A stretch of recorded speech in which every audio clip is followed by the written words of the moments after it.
Bienvenue petite lune, tu écoutes le 3e épisode de Lune intérieure, le podcast où l'énergie et l'humain ne font qu'un. Je suis heureuse de t'accueillir aujourd'hui pour le premier épisode thématique sur l'énergie. Les 2 derniers épisodes, j'ai parlé un petit peu de moi, de mon histoire personnelle et intime, et maintenant que tu me connais mieux, on va pouvoir aborder les thématiques autour de l'énergie et de la spiritualité. Pour commencer, aujourd'hui, on va essayer de comprendre qu'est-ce que l'énergie. Comment elle nous compose, comment elle compose le monde, comment elle compose les objets, comment on la ressent, comment on la voit parfois. Voilà, toutes ces questions que vous vous posez sur l'énergie.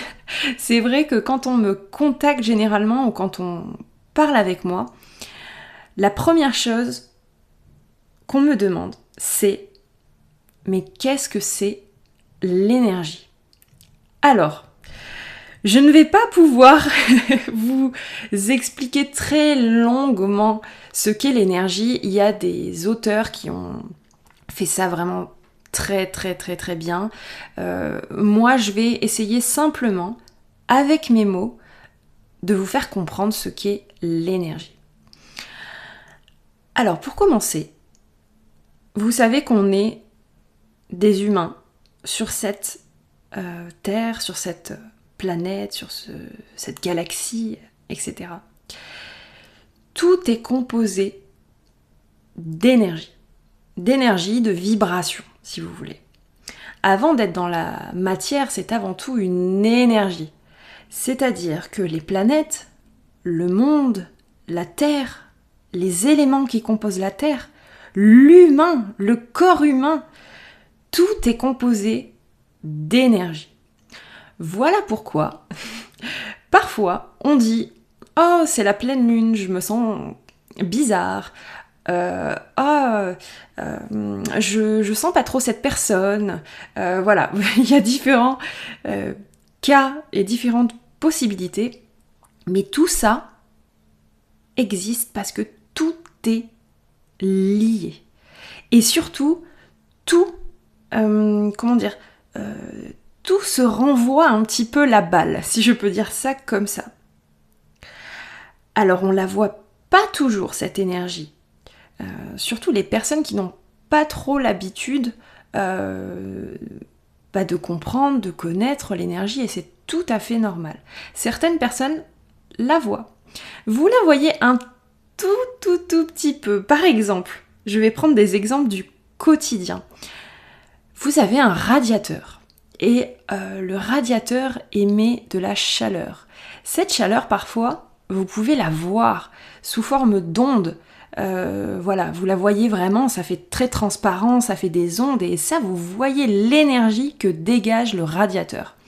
Donc là, vous avez clairement un visuel sur l'énergie. Ensuite aussi, je peux vous donner l'exemple du gaz. Voilà, c'est un peu pareil, c'est de la chaleur aussi, mais vous pouvez voir la flamme bleue du gaz. Et parfois, il y a de l'énergie que vous ne voyez pas. Alors moi, j'adore donner cet exemple, c'est l'exemple du micro-ondes. Je donne souvent cet exemple, par exemple, quand je vous rencontre, quand j'ai envie de vous expliquer simplement ce qu'est l'énergie. Alors, le micro-ondes, il va chauffer votre plat, ça c'est un fait. Vous allez mettre votre plat dans le micro-ondes, vous fermez la porte de votre micro-ondes, vous mettez le programme, hop, ça tourne et vous ouvrez, c'est chaud, magique. Eh bien non, c'est simplement que l'onde, l'énergie, a chauffé l'eau et a fait son travail de, du coup, chauffer votre plat. Et donc là, clairement, vous ne la voyez pas, l'énergie. Mais vous en voyez le résultat. Et sur votre corps, c'est exactement la même chose. Vous ne la voyez pas, mais vous la ressentez. Et c'est souvent, d'ailleurs dans la sensation, dans le sentiment, dans le ressenti, que on commence petit à petit à s'ouvrir à l'énergie et à maîtriser son énergie. Alors pour l'humain, c'est compliqué parce que il faut composer avec toutes ces énergies. Des énergies qui nous dépassent complètement, mais aussi notre propre énergie. Et c'est là que ça devient plus compliqué. Parce que, alors, vous savez que je vous ai dit tout à l'heure, je vous ai parlé des planètes, je vous ai parlé de la Terre, je vous ai parlé des éléments, je vous ai parlé du corps humain. Et il y a aussi donc votre énergie intérieure, donc par un système de flux d'énergie qui passe notamment par ce que je peux appeler le tuyau ou l'alignement des chakras chez vous, et il y a aussi plein de manières de faire circuler l'énergie à l'intérieur de votre corps.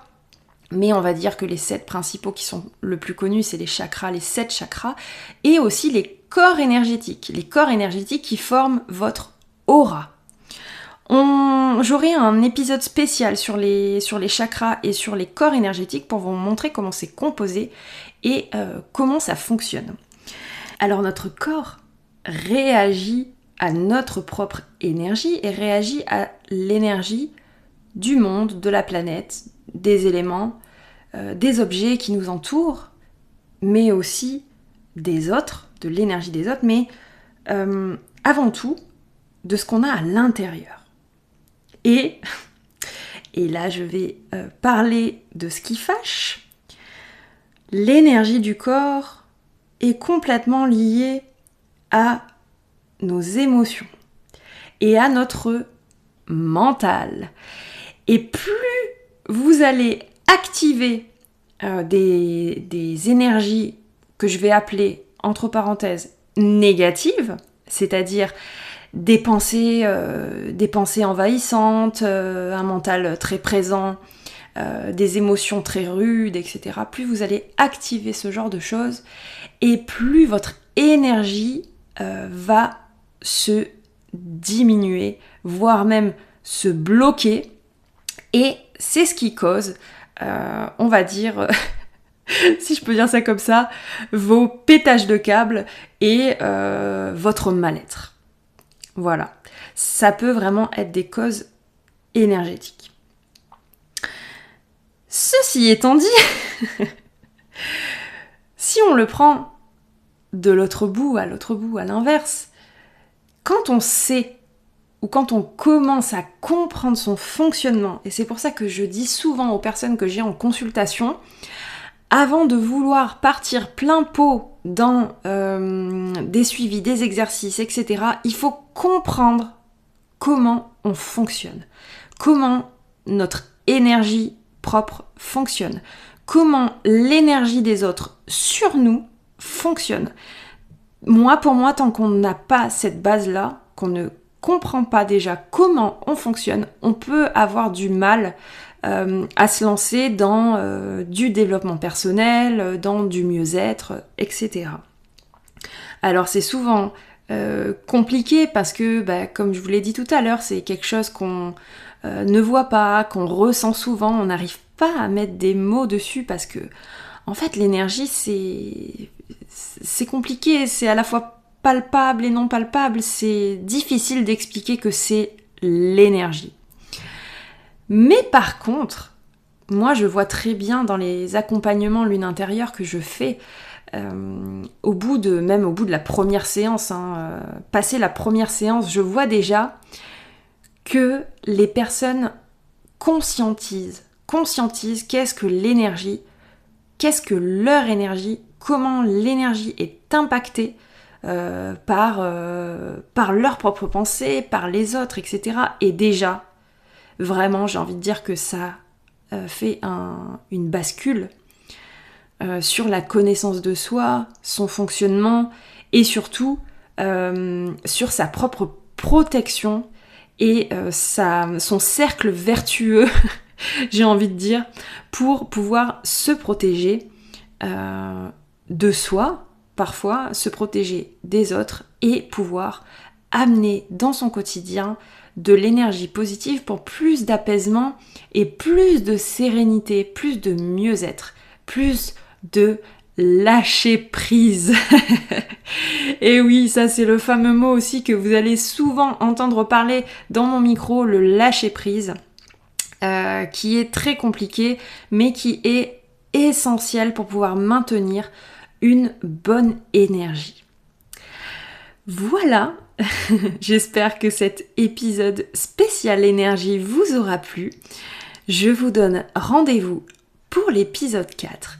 D'ici là, merci de me soutenir et je vous remercie encore pour votre présence, que ce soit sur les réseaux ou sur ce podcast. Je vous fais de gros bisous et je vous dis à très vite, mes petites lunes.